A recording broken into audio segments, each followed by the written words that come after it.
'Tis the season when it seems all some families want for Christmas is a bit more wattage.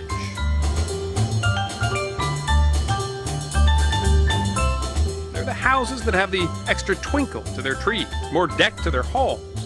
If you didn't know better, you might think Christmas was a celebration of the electric light bulb itself. But those who are especially festive are not the only people passionate about light. Turns out this year, light and light bulbs are at the heart of a burning debate. I believe in liberty for light bulbs.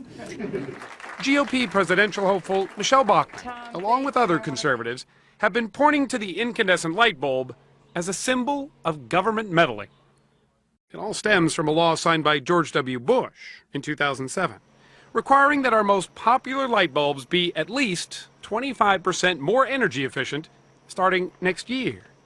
But conservatives complain those standards render the lowly, old-fashioned orb obsolete, restricting consumer choice. The conference report is adopted. But this weekend, Congress pulled the funding to enforce that law, giving the incandescent a temporary reprieve. But the fight is far from over. The efficiency standards are still law, and fans of Thomas Edison's finest know the switch to more modern bulbs is only a matter of time. There's a pushback from a lot of people who say, I'm sitting in my living room, I want a warm, comfortable light. I want it to be, and that's the word they use, warm. The earliest lamp that Edison made actually looked like that. David DeLauro is a lighting engineer and historian who has a bit of a crush on the incandescent. Even though it gives off more heat than light, Edison's fuzzy filament has filled our homes with a glow that became the standard for more than 130 years. Its first real challenge came from the compact fluorescent bulb, but that didn't go over too well. If you take an incandescent lamp out of someone's socket and you put in a compact fluorescent lamp that doesn't have the right color, even though it's more efficient, they're going to say, what have you done to my light? And they are saying that. And they are saying that.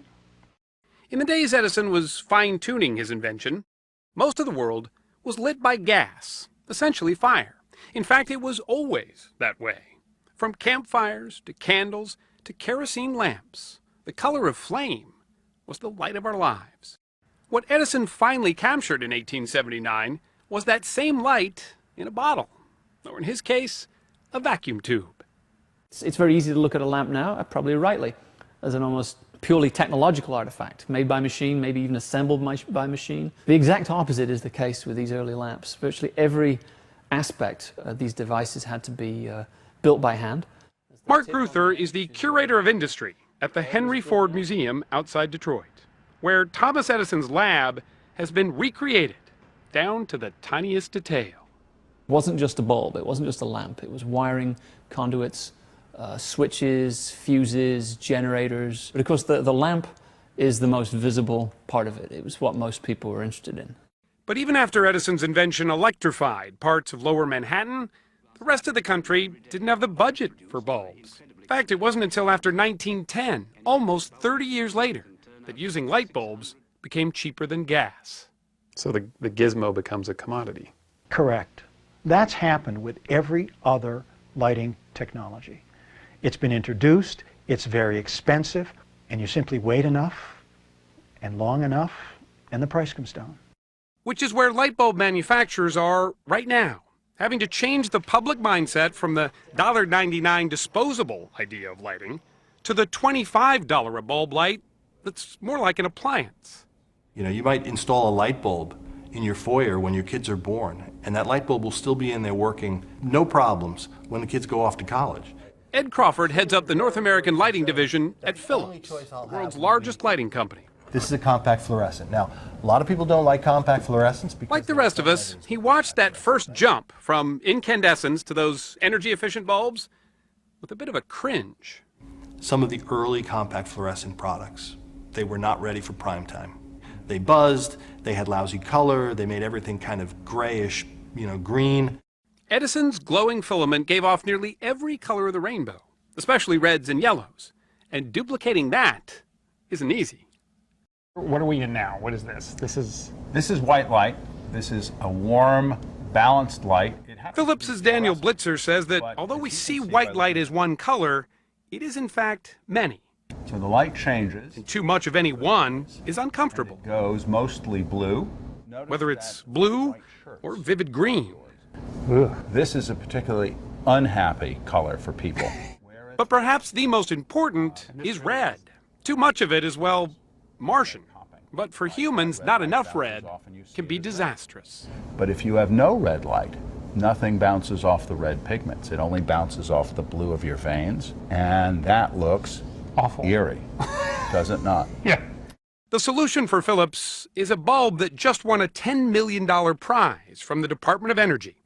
While it may look like those orange bug lights of old, this is an LED that Philips says all but replicates the warm glow of the incandescent. This light bulb does everything the consumer's used to, except it uses 9 watts instead of 60 watts. That's only 9 watts? This is only 9 watts. If I take one of these fins off, you can see what's inside, and these are the LEDs. So you see 6 LEDs right there. There's 6 in each of these chambers. And when he flipped the switch, So there's 2 colors that you'll see here when you turn this on, and it's kind of amazing. Oh, it's blue. And through having this lens that we put over the blue, we get that warm white light that we're used to. It's really remarkable. It's almost like a magic trick. This is my little experimental workshop where but it still has its critics. Howard Branston, for one. He knows a little something about light. He was the engineer who made Lady Liberty shine in just the right way.